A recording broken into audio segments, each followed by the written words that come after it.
Les amis, tenez-vous prêts, car ce soir c'est l'histoire du football européen qui est peut-être en train de s'écrire.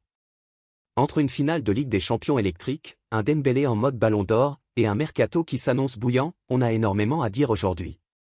Installez-vous confortablement, abonnez-vous si ce n'est pas encore fait, et place à l'actualité foot la plus chaude du moment. Toute l'Europe est rivée sur ce PSG Inter. Ce soir à Munich, c'est le grand rendez-vous. Le PSG peut devenir le deuxième club français à soulever la Ligue des Champions. Les hommes de Luis Enrique ont entre leurs pieds l'étoile accessible, une finale qui pourrait symboliser l'aboutissement de l'ère qatari, marquée par plus de 2 milliards d'euros investis depuis 2011. Longtemps moqué, ce projet peut enfin prendre sa revanche en accédant au sommet de l'Europe. Pour Luis Enrique, cette finale représente bien plus qu'un simple match. Sans Mbappé, mais avec une nouvelle génération brillante incarnée par Dembélé, Doué et Kvaratskhelia, Paris propose un jeu technique, explosif, et surtout, collectif. En face, l'Inter Milan, fort de ses 3 Ligues des Champions, veut faire parler son expérience, sa rigueur défensive et sa maîtrise du contre pour décrocher une 4e étoile. De Londres à Munich, toute la presse européenne ne parle que de cette finale. Le Mirror insiste sur l'enjeu symbolique et économique de ce match, une victoire validerait enfin un projet pharaonique, où l'argent n'avait jusqu'ici pas suffi. Cette saison, Paris semble avoir trouvé l'équilibre, et Luis Enrique en est l'un des grands artisans. Dans quelques heures, les joueurs du PSG fouleront la pelouse de l'Allianz Arena. Ce n'est que la 2e finale de C1 de leur histoire après celle perdue face au Bayern en 2020. De cette équipe, seul Marquinhos est encore là. Capitaine depuis des années, il a tout connu, les joies en France, les désillusions européennes comme la remontada de 2017 ou l'exploit de Benzema en 2022. Pour lui, cette équipe est différente. Elle respire le plaisir de jouer, l'entraide, la cohésion. Il est amoureux de ce groupe et croit profondément en ses chances. Ce soir, il peut entrer dans l'histoire du football français en devenant le 2e capitaine tricolore à soulever cette coupe, après Didier Deschamps en 1993. Mais en face, l'Inter veut conclure l'ère Simone Inzaghi et faire oublier la défaite en finale il y a 2 ans. Le PSG doit donc écrire sa légende et offrir enfin à son actionnaire qatari le trophée tant convoité. Ousmane Dembélé, lui, joue plus qu'une finale. Avec 33 buts et 13 passes décisives cette saison, il s'invite dans la course au Ballon d'Or. S'il brille ce soir et offre la C1 à Paris, il pourrait bien créer la surprise en fin d'année. Face à lui, Lamine Yamal, porté par la machine médiatique catalane, pourrait être son principal rival. En cas de sacre, Paris prévoit déjà une campagne de communication massive. Mais tout dépendra de cette finale, la plus importante de sa carrière. Pendant ce temps, le mercato s'agite.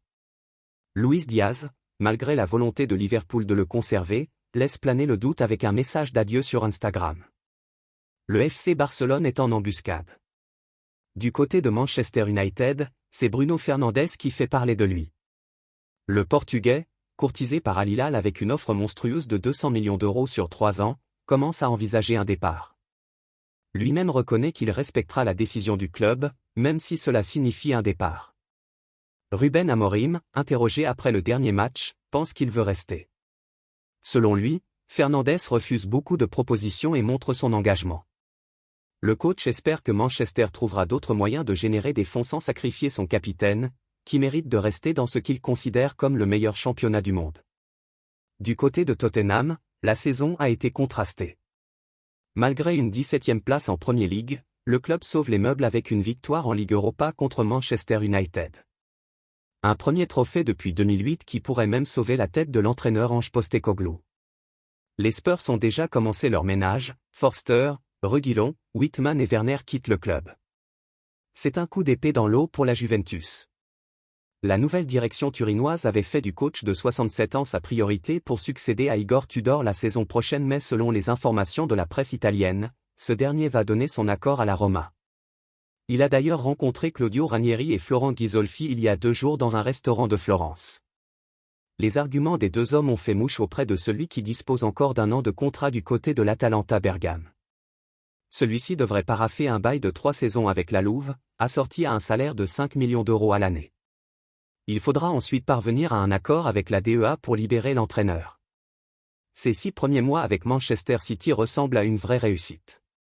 Arrivé en provenance de l'Eintracht Francfort avec l'étiquette de la nouvelle sensation de Bundesliga, Omar Marmouche n'a pas déçu.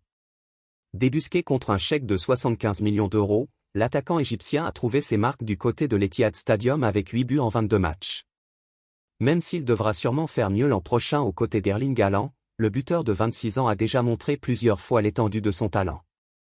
Sa frappe phénoménale des 30 mètres face à Bournemouth le 20 mai dernier a montré que l'ancien de Wolfsburg pouvait également marquer des bangers. Ce but incroyable a d'ailleurs été élu, ce samedi, but de la saison en Premier League.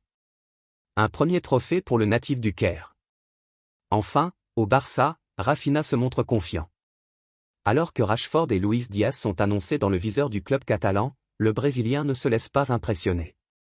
Il affirme qu'il ne craint personne et que tout nouvel arrivant devra se battre pour gagner sa place. Ce qu'il souhaite avant tout, c'est une équipe compétitive, avec des joueurs engagés et talentueux.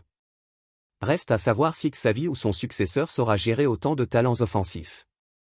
Et voilà les amis, c'était votre dose complète d'actu foot. PSG, Dembélé, Mercato, on a tout passé en revue.